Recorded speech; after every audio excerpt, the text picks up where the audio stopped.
जय हिंद दोस्तों, कैसे हैं आप सभी लोग। और जैसे कि हमने बात किया हुआ था साइंस पेपर की, उस साइंस पेपर में हमने कल आपको काफ़ी सारे क्वेश्चंस बताए हुए थे। आज हम फिर उसी क्वेश्चन के आगे बात करेंगे। इसके पहले वाले वीडियो में जो हमने आपको अपलोड करके दिया हुआ था उसमें 26 क्वेश्चन दिए हुए थे और 27 क्वेश्चन से हम स्टार्ट करेंगे, लेकिन उसमें 36 क्वेश्चन तक हमने एक्सप्लेन किया था। चलो देखते हैं आगे। 36 क्वेश्चन के आगे का जो क्वेश्चन नंबर है, ये 36 का पार्ट नंबर 2। उसके बाद फिर हम बात करें क्वेश्चन नंबर 37 पे। आज हम बात करते हैं क्वेश्चन नंबर 36 का पार्ट नंबर 2। जो पार्ट नंबर 2 दिया उसमें ये कह रहे हैं the energy produce in aerobic respiration is more than the produced in an aerobic respiration. Why, ये कह रहे हैं कि जो एरोबिक रेस्पिरेशन में एनर्जी प्रोड्यूस होती है, ठीक है, more than the produce of in an aerobic respiration. क्यों कहा गया? क्योंकि जो ग्लूकोज का ब्रेकडाउन होता है किसमें, इनकम्प्लीट ऑक्सीडेशन या फिर पार्शियल ऑक्सीडेशन ऑफ, तो ये कहा गया कंप्लीट ऑक्सीडेशन ऑफ ग्लूकोज किसमें होता है, एरोबिक रेस्पिरेशन में। तो एरोबिक रेस्पिरेशन जब भी आप पढ़ोगे उसमें क्या बनता है, यानी ग्लूकोज को जब भी हम ब्रेकडाउन करते हैं तो बनता है CO2 H2 और एनर्जी। तो यानी कि ये कहा गया है कि कंप्लीट ब्रेकडाउन ऑफ ग्लूकोज, अगर ग्लूकोज को हम ब्रेकडाउन करते हैं, सपोज है, ध्यान दीजिए, जैसे हमने कहा कि अगर हम ग्लूकोज को ब्रेकडाउन करते हैं, ठीक है, ग्लूकोज हमने ब्रेकडाउन किया कहाँ पे, माइटोकॉन्ड्रिया, ये हमारा हो जाएगा साइटोप्लाज्म। पहले क्या करेंगे, साइटोप्लाज्म में, ठीक है, वो बनता है पायरुवेट या पायरुविक एसिड। उसके बाद 3 रिएक्शन में आप जाओगे, एनएरोबिक, इसमें आएगा मसल सेल्स और इसमें आएगा आपका माइटोकॉन्ड्रिया, यानी कि एरोबिक रेस्पिरेशन। Aerobic respiration. तो जब बात करते हैं कंप्लीट ऑक्सीडेशन ऑफ ग्लूकोज का, तो कंप्लीट ऑक्सीडेशन जैसे ग्लूकोज को ब्रेक डाउन करेंगे तो ग्लूकोज हमारा बनता है CO2 में, H2O में और प्लस एनर्जी के फॉर्म में। तो सबसे ज्यादा एनर्जी कहां पे रिलीज होती है, इसमें। तो ये कह रहे हैं एनर्जी प्रोड्यूस, एनर्जी कहां प्रोड्यूस होगी, एरोबिक रेस्पिरेशन में सबसे ज्यादा एनर्जी बनती है एरोबिक रेस्पिरेशन में, मोर देन, क्योंकि माइटोकॉन्ड्रिया क्या है, powerhouse of the cell. अगर हम बात करते हैं माइटोकॉन्ड्रिया के, जैसे ये बनाया हमने माइटोकॉन्ड्रिया,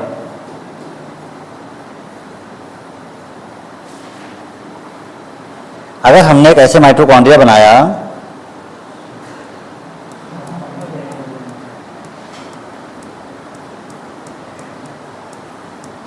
तो माइटोकॉन्ड्रिया के जो मैट्रिक्स होता है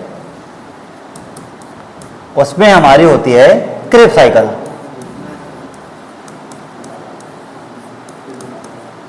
क्रेब्स साइकिल, ठीक है। और जो क्रेब्स साइकिल होती है, इसका मतलब ये हुआ कि जो सबसे ज्यादा एनर्जी बनेगी कहां पे, माइटोकॉन्ड्रिया में। तो एनएरोबिक रेस्पिरेशन में अल्कोहल बनता है और एरोबिक रेस्पिरेशन में याद रखिएगा आपका बनता है CO2 H2O और एनर्जी। जब CO2 और H2O बनेगी तो इसका मतलब ये सबसे ज्यादा एनर्जी कहां पे होगा, एरोबिक रेस्पिरेशन में। और क्या होता है, complete breakdown of glucose, glucose पूरी तरीके से ब्रेक डाउन होता है। कैसे, जैसे अभी आपको बताया, ग्लूकोज को ब्रेक डाउन किया पायरुविक एसिड में, पायरुविक एसिड के बाद बनता है एरोबिक रेस्पिरेशन जिसमें बनता है CO2 H2O और एनर्जी, ठीक है। अब क्वेश्चन नंबर उसके बाद थर्ड पार्ट पे आते हैं, जो कि थर्ड पार्ट दिया हुआ है, उस पर ध्यान देते हैं। थर्ड पार्ट पे, name the process of the involve breaking down of the larger fat globule into smaller ones. ये क्वेश्चन कह रहे हैं कि सबसे ज्यादा, अगर ध्यान देते हैं, सबसे ज्यादा अगर हम बात करते हैं लार्जर ग्लोब्यूल्स की, तो ये कहते हैं कि नेम द प्रोसेस, ऐसी कौन सी प्रोसेस है, प्रोसेस का नाम बताना है आपको, जिसमें breaking down of larger fat globules, जो फैट के ग्लोब्यूल्स होते हैं सबसे ज्यादा ब्रेक डाउन होते हैं। तो इसमें कहा गया इमल्सिफिकेशन। इमल्सिफिकेशन का मतलब होता है ब्रेक डाउन, छोटे छोटे पार्टों में तोड़ देना। तो इमल्सिफिकेशन ऑफ फैट, किसके लिए, फैट के लिए। तो जो प्रोसेस का नाम यूज किया गया उसे कहा गया इमल्सिफिकेशन, ठीक है। अब आते हैं क्वेश्चन नंबर 37 पे। ये क्वेश्चन नंबर 37 जो है ये किस चैप्टर से लिया गया है, फिजिक्स से। फिजिक्स में बच्चों को डर लगता है, लेकिन डरने का नहीं, बहुत सिंपल चीजें होती हैं, ठीक है। अब आते हैं सर्किट देखते हैं, ठीक है। And circuit bulb of resistant 20 ओम दिया हुआ है। तो एक रेसिस्टेंट जैसे हमने कहा R, एक है R इक्वल टू कितना दिया हुआ है, 20 ओम, ठीक है। क्यों समझने का, फिर कहते हैं and resistant of 4 ohm are connected in series form में दिया गया। और R2 जो दिया गया R2, ठीक है, जैसे R1 दिया है 20, R2 आपका दिया है 4 ओम, ठीक है। सीरीज सीरीज फॉर्म कर रहे विद बैटरी प्लग की एंड अमीटर, तो क्या आ गया, एक बैटरी लगाई गई, जैसे यहां पे दिया हुआ है बैटरी, ठीक है, एक बैटरी दी गई है, समझ गया बैटरी, और यहां पे ये है बैटरी और ये है की, ठीक है, ये आगे ध्यान देते हैं, ठीक है। अब ये इन्होंने बना के इसमें दिया हुआ है और ये क्वेश्चन में कह रहे हैं draw the circuit diagram this connection so the direction of current flow. तो आपको पता है कि जब भी कभी भी है energy move from positive side to negative side, तो पॉजिटिव, अब ये आपका दिया अमीटर, ठीक है, एनर्जी आएगी अमीटर से होते हुए इधर जाएगी, फिर एनर्जी इधर आएगी और एनर्जी इधर जाएगी, ठीक है। तो ये इन्होंने बना के दिया गया, आप सीरीज कनेक्शन को देख सकते हो। और जब भी सीरीज फॉर्म आएगा तो रेसिस्टेंट आपका सीरीज फॉर्म में, जब भी क्वेश्चन आएगा रेसिस्टेंट सीरीज फॉर्म में, तो R1 प्लस R2 ये होता है हमारा फार्मूला, होता है ये R1 और R2।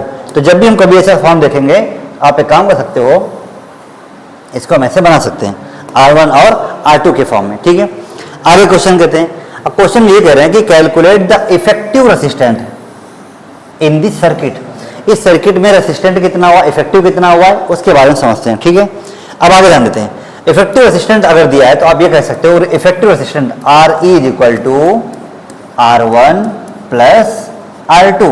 R1 कितना दिया था आपने 20 दिया है, 20 ओम प्लस 4 ओम, टोटल कितना हो गया 24 ओम। तो जो RE आपका दिया हुआ है वो आपका हो गया 24 ओम, ठीक है, क्योंकि रेसिस्टेंट की यूनिट क्या होती है 24 ohm. So the effective resistant in a circuit form कितना 24 ओम, ये आपका हो जाएगा आंसर। तो इसमें कुछ रटना नहीं, सीरीज फॉर्म पैरेलल फॉर्म में हमेशा याद रखो, जब भी क्वेश्चन है सीरीज फॉर्म का आपने ये लिखा, कभी क्वेश्चन आ जाए पैरेलल फॉर्म का तो 1/R1 plus 1/R2 plus 1/R3 dot dot dot dot 1/Rn। Rn का मतलब जो भी लास्ट में नंबर दिया हुआ है उस नंबर तक 4 5 6 7 8 जो भी दिया आप उसके अकॉर्डिंग कर सकते हैं, ठीक है। अब आगे आते हैं, थर्ड क्वेश्चन कह रहे हैं कि find the current of flowing through the circuit if potential difference applied is 12 volt. Potential difference कितना दिया गया 12 वोल्ट दिया गया, उसके बारे में हम समझते हैं, ठीक है, चलो समझते हैं। अगर ये दिया तो पहले क्या लिखोगे, पहले लिखो गिवन, जैसे आपने यहां पे लिखा है तो डायरेक्टली आप लिखोगे गिवन, क्या क्या दिया है फार्मूले में, आपको पता है कि जैसे दिया हुआ है V equal to I R, formula आपका होता है V equal to I into R, ठीक है, समझ में आ गया। अब देखो V आपने कितना निकाला हुआ है V, ठीक है, आपको पता है कि V अभी हमने जस्ट निकाला हुआ है कितना, V आपका दिया है 12 वोल्ट, ठीक है, और R टोटल आपने निकाला है 24 ओम। तो V equal to I R, अगर V equal to I R हम कहेंगे, ठीक है, और आपसे पूछ क्या रहा है वो वोल्ट के लिए, ठीक है। अब ध्यान देते हैं यहाँ पे, तो फार्मूला क्या हो जाएगा I, ठीक है, I बराबर फार्मूला होता है V/R। तो I इज इक्वल टू, ठीक है, क्योंकि करंट इसमें दिया नहीं तो आपसे करंट पूछ रहा है कि सर्किट में फ्लोइंग करंट कितना होगा, ठीक है। अगर पोटेंशियल डिफरेंस दिया हुआ है तो I is equal to V कितना आपने निकाला हुआ है 12, R कितना दिया है 24, तो 12 1 जा 12, 12 2 या 24, यानी कि 1/2, ठीक है। ये जो R की वैल्यू आई है, ये I की वैल्यू आई है 1/2, तो I इज इक्वल टू हो जाएगा 0.5, आगे लगाओगे सीधा एम्पियर, ठीक है, 0.5 एम्पियर, क्योंकि देखो V आपको पता है V equal to I R. अब I अगर निकालेंगे तो इसके 3 फार्मूले होते हैं, चलो बताते हैं तीनों फार्मूले। एक आ गया V equal to I into R, अगर I निकालोगे तो हो जाएगा V/R। अब V अगर, ठीक है, अब R कहता है I से कि हम आपके घर पे आ जाएं, तो I कहता है कि मैं आपके घर पे आ जाता हूँ। ये 3 फार्मूले, फर्स्ट सेकेंड और थर्ड, ये तीनों जो फार्मूले दिए हुए ये आपके इलेक्ट्रिक करंट से दिए हुए हैं, ठीक है। अब आगे ध्यान देते हैं, तो क्या लिखोगे लेट, ये आपका हो जाएगा आंसर, ठीक है। अब आते हैं नेक्स्ट क्वेश्चन पे, एक और करके दिया और दिया है, तो 2 क्वेश्चन आएंगे, याद रखो, एक सीरीज फॉर्म का आएगा और एक पैरेलल फॉर्म का आएगा, ठीक है। इसके बाद जो हम क्लास चालू करेंगे, ठीक है, उस पर मैं आपको टाइम बता देता हूं। अभी टाइम कितना हुआ है 4:10 हुआ है, ठीक है। हम 5 बजे, ठीक है, 5 PM से लेकर के पता नहीं कितने PM तक क्लास चलेगी, लेकिन क्लास चलेगी वो भी ऑनलाइन, समझा गया ना, कौन सा ट्यूब पे, यूट्यूब पे, समझा गया। लाइव क्लास चालू रखेंगे इस पे हम, वो भी ऑनलाइन होगी, ठीक है। टाइम का पता नहीं कितने समय तक चलता रहे, जब तक रहेगा बताएंगे, ठीक है। अब आते हैं हम क्वेश्चन नंबर 37 पे। क्वेश्चन नंबर 37 क्या कहता है, draw a circuit diagram of so resistant, कैसे 3 रेसिस्टेंट R1 R2 R3 दिए पैरेलल फॉर्म में, ये ध्यान रखो पैरेलल फॉर्म, समझा गया ना, पैरेलल फॉर्म। और जब भी देखेंगे बैटरी से कनेक्ट किया गया, प्लग लगाया गया, अमीटर लगाया गया, वोल्ट मीटर दिया गया, सब दिया गया इसमें आपको, ऐसा नहीं जो कुछ भी दिया ना हो। तो ये कहते हैं अब एक डायग्राम बनाएगा, ठीक, इस डायग्राम थोड़ा सा बड़ा करके दिखाते हैं, ठीक है। अब देखो क्या क्या दिया गया, ये दिया गया की, ठीक है, इधर दिया है बैटरी, वो शाहरुख खान को जिसमें बैटरी बोलते हैं, बैटरी, ठीक है। अब ये दिया हुआ आपका अमीटर दिया हुआ है, इधर आपका दिया वोल्ट, और ये आपके पूरे रेजिस्टेंट, तो ये आपका हो गया R1 R2 R3, तीनों पैरेलल फॉर्म में, किस फॉर्म में, पैरेलल फॉर्म में। अगर आप ऐसे ऐसे करके बनाओगे तो तीनों दिए आपके पैरेलल फॉर्म में, ठीक, ये आपके जो भी है ये सब आपके पैरेलल फॉर्म में दिए R1 R2 R3, ठीक है। तो ये एक डायग्राम आप आराम से बना सकते हो। जब भी एनर्जी मूव करेगी, याद रखो energy which comes move from positive side to negative side, यानी कि एनर्जी पॉजिटिव साइड में जाएगी, ये जो है इलेक्ट्रिक करंट फ्लो हो रहा है इस साइड में, ऐसे करके, ठीक है। ये आपने इतना बनाया हुआ है, तो अब ये कहेंगे कि एक डायग्राम बना करके आपको दिखाना है कि आपने किस तरीके से डायग्राम बनाया हुआ है, ठीक है।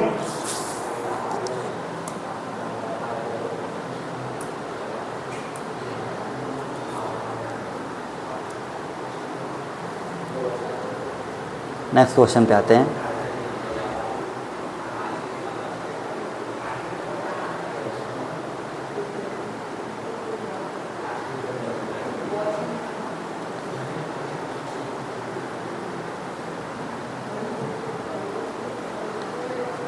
चलो नेक्स्ट क्वेश्चन पे आते हैं, ठीक है।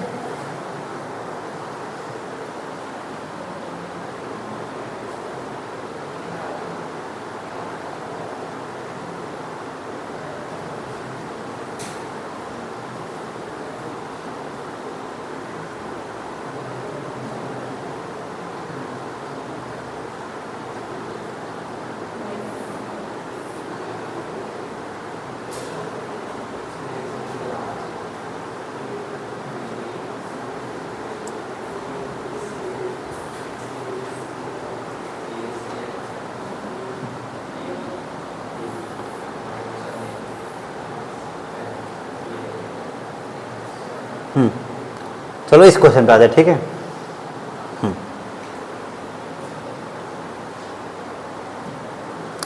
इस क्वेश्चन को ऐसे ही समझाते हैं, समझा गया ना। चलो ध्यान देते हैं।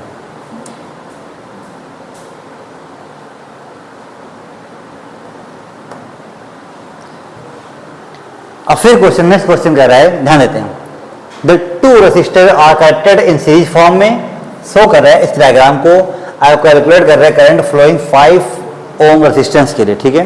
इसको समझते हैं। अब आपका दिया है 5 ओम रेसिस्टेंस, ठीक है भैया, ये दिया हुआ है। उसके बाद आर इसमें पूछ रहा है, 6 वोल्ट दिया हुआ है, और यहाँ पे 10 वोल्ट दिया हुआ है, ठीक है। अब क्वेश्चन कह रहा है कि आपको एक बना के इसे दिखाना है, दो रेसिस्टर आपको दिए, ठीक है। अब जब भी हम ध्यान देंगे,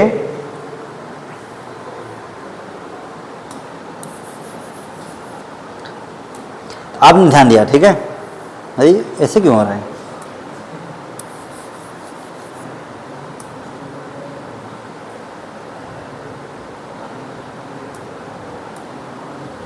चलो ध्यान देते हैं, ठीक है। अब क्वेश्चन कह रहा है two resistor connected series form diagram, calculate the current flow through the circuit. Current flow, current के लिए पूछ रहा है, करंट क्या होता है, I is equal to V upon R, ठीक है। अब ये ध्यान देना है, तो V कितना दिया हुआ है, पहले के लिए 10 वोल्ट दिया हुआ है, ठीक है, चलो जी लिख लिया। R कितना दिया है, 10 दिया हुआ है, समझा गया ना, ये निकाला हमने। तो I इज इक्वल टू आपका निकल गया 2, यानी कि 0.5 एम्पियर। ये आपका इसका आंसर हो गया 0.5 एम्पियर, ठीक है। एक मिनट, इसको थोड़ा सही से लिखेंगे हम।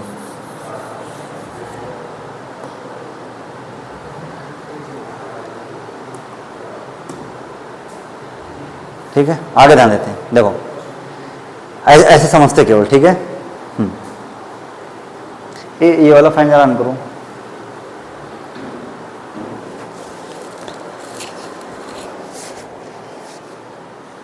कह रहा फैन ऑन करो। ठीक है, चलो आगे जाने थे। ठीक है, अब इसमें एक आ गया, क्योंकि अभी लिखेंगे तो दिक्कत होगी इस पर, तो लिखते नहीं बनेगा, हमें ऐसा लग रहा है। ठीक है, इसको वो समझाते हैं, ऐसे समझते हैं। ठीक है, हाँ ओके, ध्यान देते हैं। अब एक आ गया आई भी, आई आपको निकालना है। ठीक है, वी दिया 10 और आर दिया 5, तो 10/5 करोगे 2 एंगस्ट्रॉम आ जाएगा। आई की वैल्यू 2 एंगस्ट्रॉम, तो क्या लिखोगे, the current flowing through a 5 resistant is 2 angstrom. ठीक है, नेक्स्ट पॉइंट एक्सप्लेन कर रहा है 1 वोल्ट। 1 वोल्ट की डिफिनेशन क्या होती है, V is equal to I into R. तो 1 वोल्ट जो potential difference between 2 point in a conductor, conductor में दिए गए 2 point, when 1 joule of energy is consume, जब 1 जूल जो एनर्जी होती है वो कंज्यूम होती है, to move 1 coulomb of charge from 1 point to another point, यानी कि एक पॉइंट से अदर पॉइंट पे जब भी एनर्जी मूव करती है, किससे, व्हेन जूल एनर्जी कंज्यूम, जब 1 जूल एनर्जी कंज्यूम की जाती है। ठीक है, तो उसमें जो चार्जेस होते हैं एक जगह से दूसरी जगह पे जाते हैं। ठीक आ गया है, तो 1 वोल्ट जो है पोटेंशियल डिफरेंस होता है 2 पॉइंट्स में, जब जिस कंडक्टर में एनर्जी जो है 1 जूल में कंज्यूम होती है कि एक 1 कूलम के चार्ज से किसी अदर कूलम के चार्ज पे। अब एक डायग्राम आपको दिया गया। ठीक है, ऐसा डायग्राम करके अब उसमें डायग्राम दिया गया और ये समझाया जा रहा है कि what is the direction of magnetic field. Magnetic field का डायरेक्शन किस साइड में है, ये ऐसे जा रहा है, तो ऐसे सर्कल होगा। ठीक है, तो ये समझते हैं किसके फॉर्म में दिया हुआ है। ठीक है, अब एक they are run clockwise. Clockwise का मतलब होता है कि घड़ी के चलने की डायरेक्शन में। ठीक है, कैसे चलती है, राइट साइड में ऐसे करके चलती है घड़ी, ऐसे करके टिक टिक टिक टिक टिक ऐसे करके, समझ में आ गया ना। तो ये लिखा हुआ है दे रन क्लॉकवाइज, यानी कि घड़ी के जो डायरेक्शन होती है निडल उसकी इस साइड में चलते हैं। ठीक है, तो ये देखो अब जैसे ये यानी कि इसका मुंह ऐसे होगा, ऐसे करके ये ऐसे मुंह करेगा, ऐसे। ठीक है, क्योंकि एनर्जी उधर जा रही, तो ऐसे करके ऐसे चली जाएगा, अगर इधर आती तो उल्टा चलता फिर। ठीक है, state the rule being used to find direction of magnetic field lines. इसके बारे में ये कह रहे हैं कि मैग्नेटिक फील्ड लाइंस किसके बारे में, तो जब भी आपको पता है कि अगर कोई निडल राइट साइड में मूव करेगी तो आप कैसा हो जाएगा, राइट डायरेक्शन, यानी कि राइट हैंड थंब रूल। ठीक है, राइट हैंड थंब फ्लेमिंग का आपने पढ़ा हुआ था, राइट हैंड थंब रूल। तो जब भी यानी ऐसे आप उसको ऐसे पढ़ते हैं, ये हमारा राइट हैंड है, इसको ऐसे पढ़ते हैं। ठीक है, state two method to increase the strength of magnetic field lines. 2 strength बताने हैं कि मैग्नेटिक फील्ड लाइंस के लिए। ठीक है, by increase the number of turns in conductor, अगर कंडक्टर में नंबर ऑफ टर्न्स जितना ज्यादा बनाओगे उससे ज्यादा मैग्नेटिक फील्ड लाइंस में जाएगी, तो इससे मैग्नेटिक फील्ड ज्यादा होगी। भाई अगर कम इतना वायर है तो मैग्नेटिक फील्ड कम जाएगी, अब इसी में ज्यादा अगर हम कॉइलिंग करना चालू कर देंगे तो मैग्नेटिक फील्ड ज्यादा जाएगी। By increasing the current flowing through a conductor, जिस ये कह रहा है कि increasing the current flowing conductor, तो करंट फ्लोइंग में यानी कि जो कंडक्टर होता है उसमें क्या करेंगे, करंट ज्यादा फ्लो करेंगे जिससे मैग्नेटिक फील्ड ज्यादा होगा। तो मैग्नेटिक फील्ड कब ज्यादा होगा, जब करंट ज्यादा होगी। ठीक है, explain direction of the magnetic field, तो मैग्नेटिक फील्ड का डायरेक्शन कैसा होता है, अगर इसको हम ऐसे हैंग कर देंगे तो नॉर्थ और साउथ डायरेक्शन ऐसे करके हैंग हो जाएगा। यानी ये कहा गया कि एक्सप्लेन करें direction of magnetic field, it is the direction in which the north pole of compass needle move. एक तो जो कंपास की निडल होती है वो नॉर्थ डायरेक्शन में चली जाएगी, तो नीचे का पोर्शन साउथ डायरेक्शन में आ जाएगा। ठीक है, अब आते हैं क्वेश्चन केमिस्ट्री में। ठीक है, ये कहते हैं व्हाट आर द हाइड्रोकार्बन्स, जिसमें हाइड्रोजन भी हो, कार्बन भी हो, ऑक्सीजन, ये सारे मॉलिक्यूल्स होते हैं, उसमें आते हैं हाइड्रोकार्बन्स। तो दे आर कंपाउंड और molecules of carbon and hydrogen, यानी कार्बन और हाइड्रोजन के जो मॉलिक्यूल आते हैं उससे हम कहते हैं हाइड्रोकार्बन्स। ठीक है, अब नेक्स्ट क्वेश्चन पे आते हैं। नेक्स्ट क्वेश्चन के लिए तो हम कर सकते हैं,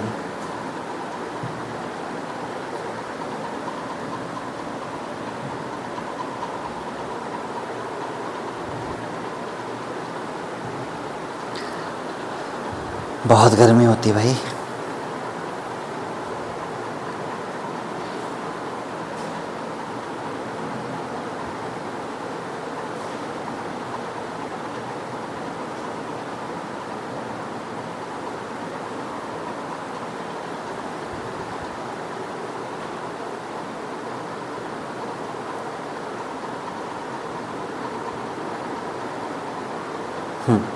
चलो सेकंड क्वेश्चन पे आते हैं। ठीक है,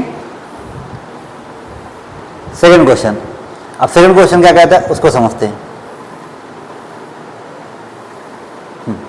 give the structure difference between saturated और अनसैचुरेटेड हाइड्रोकार्बन्स, यानी कि आपको सैचुरेटेड और अनसैचुरेटेड हाइड्रोकार्बन्स के बारे में बताना है, ठीक है। अच्छा समझते हैं क्या क्या दिया हुआ है, तो ध्यान दें, सैचुरेटेड हाइड्रोकार्बन्स जितने भी होते हैं, कार्बन कार्बन बॉन्ड्स और सिंगल बॉन्ड, जब भी आप सैचुरेट को पढ़ोगे तो उसमें सिंगल बॉन्ड बनते हैं। कैसे बॉन्ड बनते हैं? सिंगल बॉन्ड बनते हैं। ये बॉन्ड है, माइनस का सिंबल नहीं, सिंगल बॉन्ड, ठीक है।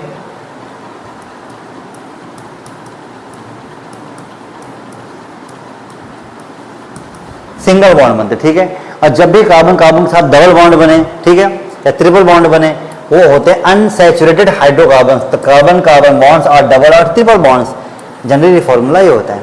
तो सिंगल बॉन्ड के लिए पढ़ते से एन पढ़ते हैं, एन, ANECN H2N+2, ठीक, आयन, ठीक है, CN यानी आयन, समझ आएगा, CnH2n-2, इसमें होता है हमेशा सिंगल बॉन्ड, ठीक है। और इसमें जब भी आप पढ़ोगे तो डबल बॉन्ड या फिर ट्रिपल बॉन्ड होते हैं, डबल बॉन्ड या ट्रिपल बॉन्ड। तो जितने भी हमारे सिंगल बॉन्ड होते हैं वो होते हैं सैचुरेटेड, जैसे यहां पे लिखा हुआ है सैचुरेटेड, ठीक है। और ये आपको हो जाएंगे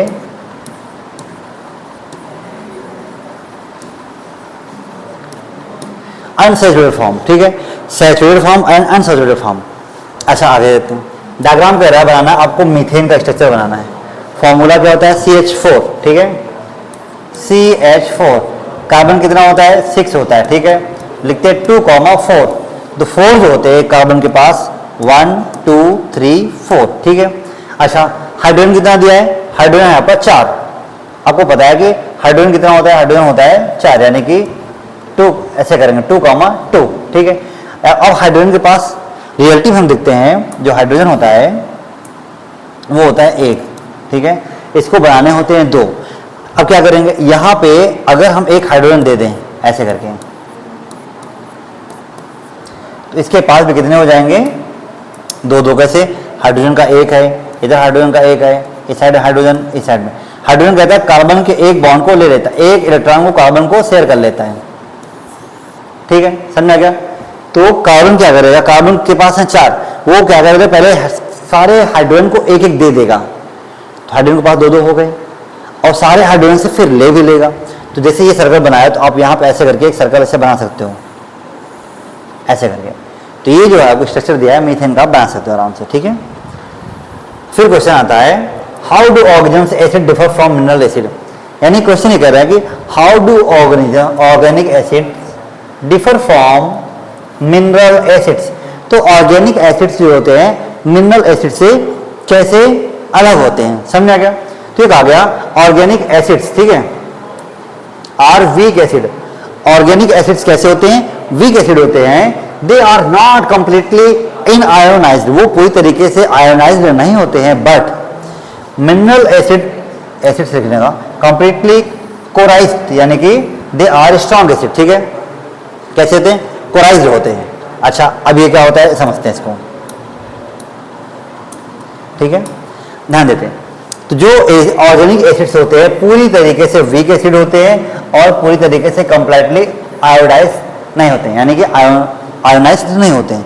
लेकिन जब हम बात करते हैं मिनरल एसिड्स की, तो ये कैसे हो जाते हैं? कोराइज्ड होते हैं, सो दे आर स्ट्रॉन्ग एसिड्स, ठीक है। अच्छा अब फिर क्वेश्चन आते हैं 39 क्वेश्चन पे। 39 क्वेश्चन क्या कहता है? The mode of reproduction in unicellular and multicellular organism are different, यानी कि जो मोड ऑफ रिप्रोडक्शन होता है यूनिसेलुलर का अलग होता है, मल्टीसेलुलर का अलग होता है, ठीक है। उसके बारे में हम चीजों को समझते हैं, ओके। 39 क्वेश्चन कहता है the mode of reproduction in unicellular and multicellular organisms are differ, यानी कि डिफरेंट। अब ये बताना है कि मोड ऑफ रिप्रोडक्शन, तो जब भी रिप्रोडक्शन की हम बात करते हैं,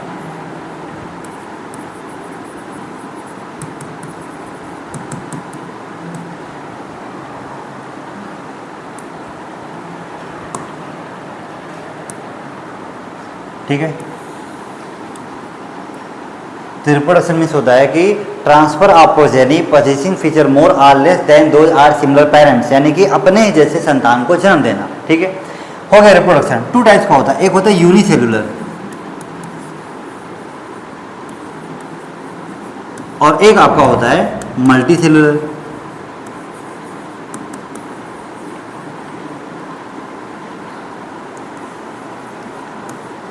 यूनिसेलुलर यानी कि जिसमें सिंगल सेल हो, ठीक है, सिंगल सेल, और जिसमें बहुत सारे यानी कि मैनी सेल्स हो। मैनी मतलब मल्टी, यूनि मतलब सिंगल, सिंगल सेल। ठीक है, किसमें किसमें होता है देखते हैं। अगर हम बात करते हैं आपका named two method of reproduction unicellular, unicellular में दो रिप्रोडक्शन के मेथड आपको बताने हैं। ठीक है ना, समझ में आ गया।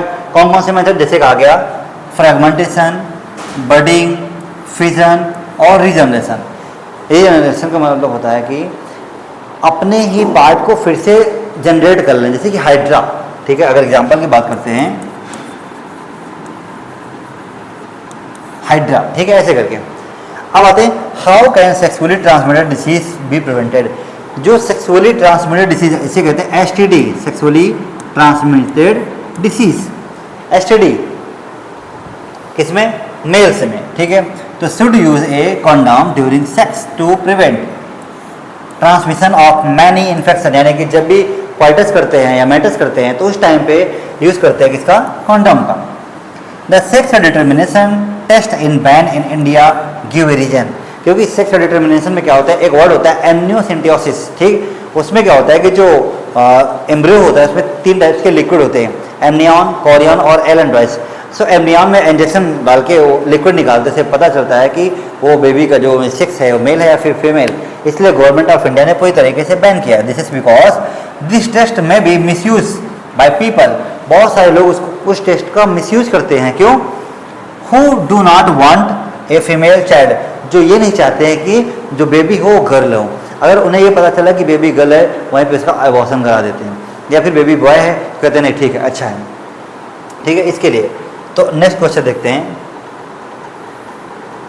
39 क्वेश्चन ही है साइंस में, 39 क्वेश्चन ही है ना, एक बार चेक करते हैं, ज़्यादा तो नहीं है। सो 39 क्वेश्चन ही है इसमें, इस साइंस में पेपर में 39 क्वेश्चन है। एक मिनट ज़रा चेक कर लेता हूँ कितने क्वेश्चन है पेपर में, 39 ही है ना शायद।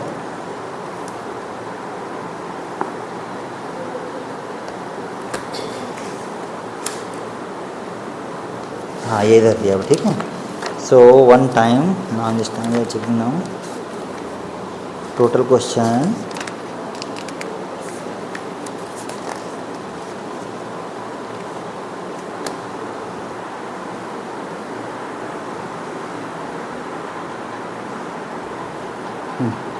समझ में आ गया ना। तो यानी कि ये जो क्वेश्चन थे ये टोटल दिए हैं आपके 39 क्वेश्चन। पिछले बार क्वेश्चन काफ़ी ज़्यादा हुए थे, लेकिन अब की बार जो पेपर बनाया गया है 39 क्वेश्चन का ही बनाया हुआ है। सो लिखा है success is the sum of small effort, यानी कि बहुत ही छोटे छोटे एफर्ट जब लगाओगे तब जाके आपका जो सक्सेस है वो कंप्लीट हो पाएगा। इसलिए स्वामी विवेकानंद जी ने कहा था कि उठो, जागो और तब तक चलते रहो जब तक कि आपको आपके लक्ष्य की प्राप्ति न हो जाए। इसीलिए आपका मंडे को आने वाला है साइंस का पेपर, और आप लोग रेडी रहिएगा। हमने जैसा बोला हुआ है, कल शाम को 5 बजे हम लाइव क्लास रखेंगे, कम से कम 2 से 3 घंटे की लाइव क्लास रहेगी। उसमें टोटल सारे चैप्टर का हम एनालिसिस करेंगे कि कौन से चैप्टर केमिस्ट्री के हैं, कौन से चैप्टर बायो के हैं, कौन से चैप्टर फिजिक्स के हैं। सो 1 बाय 1, जैसे 1 घंटे हमने लिया, 1 घंटे में 4 चैप्टर का पूरा एनालिसिस करेंगे कि केमिस्ट्री में कौन कौन से चैप्टर हैं, क्या क्या चीज़ें आने वाली हैं। उसके बाद हम बात करेंगे बायोलॉजी चैप्टर के, कि बायोलॉजी चैप्टर में कौन सी हेडिंग है, कौन से पॉइंट्स ऐसे होते हैं जो इंपॉर्टेंट होते हैं आपके एग्जाम के लिए, और कौन से क्वेश्चन ऐसे हैं जो फिजिक्स में आने वाले हैं वो आपके एग्जाम के लिए इंपॉर्टेंट है। तो कुछ क्वेश्चन ऐसे हैं जो लाइट चैप्टर हो गया आपका, कुछ क्वेश्चन ऐसे हैं जो आपका magnetic effect of electric current chapter हो गया। 1-2 क्वेश्चन आते हैं आई से, human I the colourful world के बारे में, ठीक है। तो ये जो क्वेश्चन है ये आपके सारे चैप्टर से दिए हुए हैं। एक बार आप इनको अच्छे से तैयार कीजिएगा। और जितने स्टूडेंट ने अभी तक हमारे चैनल को नहीं देखा हुआ है, अगर चैनल को आपको मिलता है यूट्यूब पे, एक बार सब्सक्राइब कीजिएगा और लोगों को ज़्यादा से ज़्यादा शेयर करो, क्योंकि सब्सक्राइब करने में कोई पैसा नहीं लगता है, उसमें आपको नॉलेज ही मिलेगी। क्योंकि जितने क्वेश्चन हम लोगों ने अभी तक, हमारी टीम ने मिलकर के जितने सारे क्वेश्चन का एनालिसिस किया हुआ है, उसमें काफ़ी सारे चांसेस होते हैं कि आपके एग्जाम में आने वाले हैं। और जब भी हम आपको पढ़ाएंगे, कल लाइव क्लास में भी पढ़ाएंगे, तो उसमें बताएंगे कौन सा चैप्टर है, कौन से चैप्टर की कौन सी हेडलाइंस है जो आपके लिए इंपॉर्टेंट है। ओके, तब तक के लिए आप अच्छे से पढ़िएगा। ऑल द बेस्ट आपके नेक्स्ट एग्जाम के लिए। फिर कल हम मिलेंगे, फिर ऑल द बेस्ट बोलेंगे। इसमें जितने बार क्लास लेंगे उतने बार आप ऑल द बेस्ट बोलेंगे, ताकि आप अच्छे तरीके से चीज़ों को कर सको। तब तक के लिए नमस्कार, जय हिंद, जय भारत।